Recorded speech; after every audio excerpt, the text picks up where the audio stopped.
شیطان آدم کی اولاد کے رگ و ریشے میں سرایت کیے ہوئے ہے، لہذا اگر وہ اپنی حالت برقرار رہتا تو آصف زدہ شخص کو جس کے رگ و ریشے میں وہ سرایت کیے ہوئے ہے جلا کر خاک کر دیتا۔ مالک بن انس رضی اللہ عنہ سے پوچھا گیا کہ ایک جن ہمارے ہاں کی ایک لڑکی کو شادی کا پیغام دے رہا ہے، اس کی خواہش ہے کہ وہ حلال طریقے سے کرے۔ مالک بن انس رضی اللہ تعالیٰ نے فرمایا، شریعت کے نقطہ نظر سے میں اس میں کوئی حرج نہیں سمجھتا، مگر مجھے پسند نہیں کہ اگر کوئی عورت حاملہ ہو اور اس سے پوچھا جائے کہ تمہارے شوہر کون ہے اور وہ یہ جواب دے کے کہہ دے کہ ایک جن، پھر اس سے اسلام میں فساد برپا ہوگا۔ دوسری چیز یہ کہ اگر ہم یہ تسلیم کر بھی لیں کہ حمل ٹھہرنا ممکن ہے نہیں ہے، تو اس سے یہ لازم نہیں ہے کہ حقیقت میں وطی کرنا بھی ناممکن ہے۔ حمل نہ ٹھہرنے سے یہ بھی لازم نہیں ہے آتا کہ شرعی طور پر نکاح بھی ناممکن ہے۔ اس لیے زیادہ عمر کی ہو چکی ہو بچی وغیرہ یا پھر بچے پیدا کرنے کی صلاحیت نہ رکھتی ہو اور بانجھ عورت کو حمل ٹھہرنا تصور کے خلاف ہے۔ بانجھ مرد کے لیے بھی حمل ٹھہرنا غیر ممکن ہے، اس کے باوجود ان لوگوں کے لیے نکاح کرنا جائز ہے، کیونکہ اگرچہ نکاح کی مصلحت افزائش نسل اور دوسری قوموں کے مقابلے میں اپنی کثرت پر فخر مباحت ہوتی ہے، تاہم کبھی اس پر عمل نہیں بھی ہوتا۔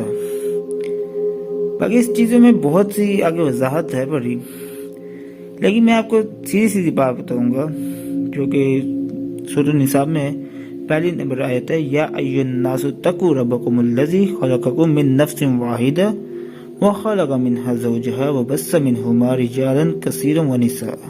لوگوں اپنے رب سے ڈرو جس نے تم کو ایک جان سے پیدا کیا اور اس جان سے اس کا جوڑا بنایا، اور ان دونوں سے بہت مرد و عورت دنیا میں پھیلا دیے۔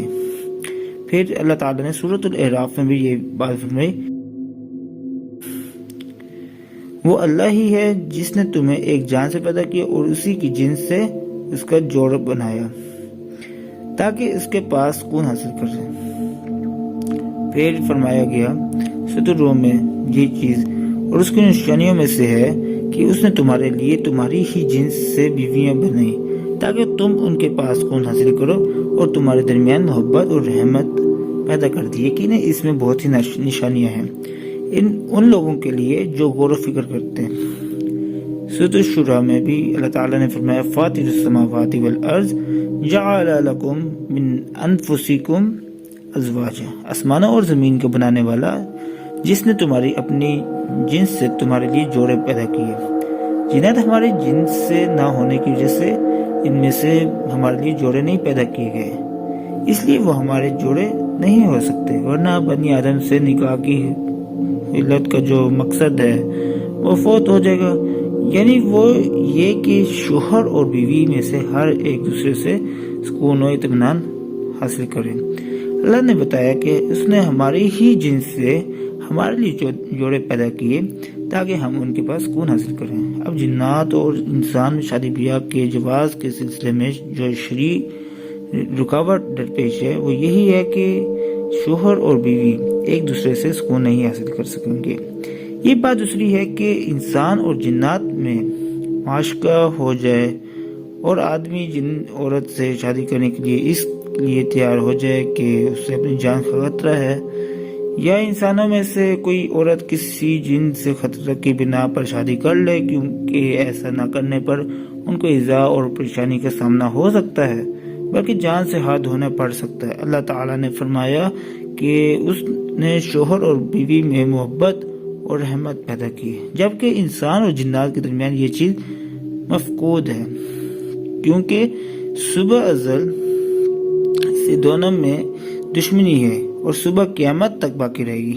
اس کی دلیل اللہ کا یہ فرمان ہے، سورہ بقرہ میں ہے یہ آیت، ہم نے حکم دیا کہ اب تم سب یہاں سے اتر جاؤ، تم ایک دوسرے کے دشمن ہو۔ نیز تعاون کے بارے میں نبی صلی اللہ علیہ وسلم نے فرمایا کہ یہ تمہارے دشمن جنات کا حملہ ہے۔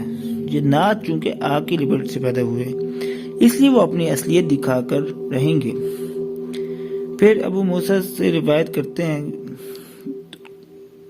کہ ایک رات مدینہ میں کسی گھر میں اس کے افراد سمیت آگ لگ گئی.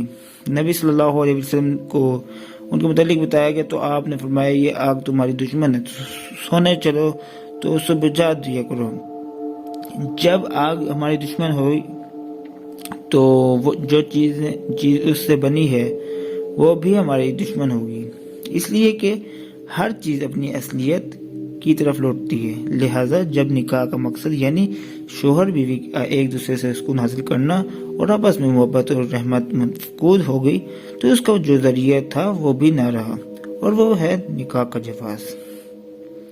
دوستوں آج کی ویڈیو میں نے آپ کو یہ چیز بتائی کہ جنات اور نکاح, مطلب کہ جنات اور انسان کا آپس میں نکاح ممکن ہے. تو میرے خیال سے ویڈیو لمبی ہوگی ہے اسی ٹاپک میں. انشاءاللہ ہم پارٹ 3 بھی انشاءاللہ اس کا لے کے آئیں گے. تو ہمارے چینل کو سبسکرائب کر دیں اور ساتھ میں بیل آئیکن کو بھی دبا دیجیے اور اس ویڈیو کو لازمی لائک کر لیں. تو بس اپنا بہت سارا خیال رکھیے گا. اللہ حافظ.